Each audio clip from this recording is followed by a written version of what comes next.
ಇನ್ನು ಮುಂದೆ ಉತ್ತರಾಖಂಡದ ಎಲ್ಲ ಸರ್ಕಾರಿ ಶಾಲೆಗಳಲ್ಲಿ ಭಗವದ್ಗೀತೆ ಪಠಣ ಕಡ್ಡಾಯವೆಂದು ಉತ್ತರಾಖಂಡದ ಸರ್ಕಾರ ಆದೇಶ ಹೊರಡಿಸಿದೆ. ಜುಲೈ 14ರಂದು ಆದೇಶ ಹೊರಡಿಸಲಾಗಿದೆ.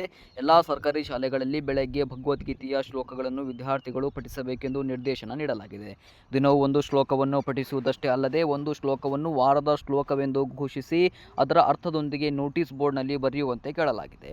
ಶ್ರೀಮದ್ ಭಗವದ್ಗೀತೆಯ ತತ್ವಗಳು ಮಾನವ ಮೌಲ್ಯಗಳು, ನಡವಳಿಕೆ, ನಾಯಕತ್ವ ಕೌಶಲ್ಯಗಳು, ನಿರ್ಧಾರ ತೆಗೆದುಕೊಳ್ಳುವ ಸಾಮರ್ಥ್ಯ, ಭಾವನಾತ್ಮಕ ಸಮತೋಲನ ಮತ್ತು ವೈಜ್ಞಾನಿಕ ಚಿಂತನೆಯನ್ನು ಹೇಗೆ ಅಭಿವೃದ್ಧಿಪಡಿಸುತ್ತವೆ ಎಂಬುದರ ಕುರಿತು ವಿದ್ಯಾರ್ಥಿಗಳಿಗೆ ಶಿಕ್ಷಕರು ತಿಳಿಸಿಕೊಡಲಿದ್ದಾರೆ.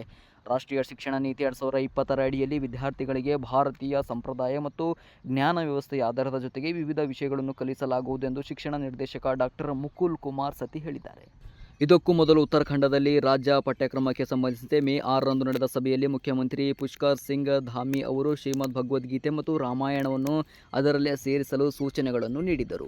ಭಗವದ್ಗೀತೆ ಮತ್ತು ರಾಮಾಯಣವನ್ನು ಸಹ ರಾಜ್ಯ ಪಠ್ಯಕ್ರಮದ ಚೌಕಟ್ಟಿನಲ್ಲಿ ಸೇರಿಸಲಾಗಿದೆ ಮತ್ತು ಇದರ ಪ್ರಕಾರ ಮುಂಬರುವ ಶೈಕ್ಷಣಿಕ ವರ್ಷದಿಂದ ಪುಸ್ತಕಗಳು ಲಭ್ಯವಾಗಲಿವೆ. ಉತ್ತರಾಖಂಡ ಮದ್ರಾಸ್ ಶಿಕ್ಷಣ ಮಂಡಳಿಯ ಅಧ್ಯಕ್ಷ ಮುಫ್ತಿ ಶಮೂನ್ ಖಾಸ್ಮಿ ಅವರು ಸರ್ಕಾರದ ಈ ಪಠ್ಯಕ್ರಮವನ್ನು ಸ್ವಾಗತಿಸಿದ್ದು, ಶಾಲೆಗಳಲ್ಲಿ ಭಗವದ್ಗೀತೆ ಮತ್ತು ರಾಮಾಯಣವನ್ನು ಕಲಿಸುವುದು ಮತ್ತು ಜನರಿಗೆ ಅವುಗಳ ಪರಿಚಯ ಮಾಡಿಕೊಡುವುದು ಬಹಳ ಒಳ್ಳೆಯ ಕೆಲಸ ಎಂದು ಹೇಳಿದ್ದಾರೆ. ರಾಮ ಮತ್ತು ಕೃಷ್ಣ ಇಬ್ಬರು ನಮ್ಮ ಪೂರ್ವಜರು ಮತ್ತು ಪ್ರತಿಯೊಬ್ಬ ಭಾರತೀಯನು ಅವರ ಬಗ್ಗೆ ತಿಳಿದುಕೊಳ್ಳುವುದು ಬಹಳ ಮುಖ್ಯ ಎಂದು ಅವರು ಹೇಳಿದ್ದಾರೆ.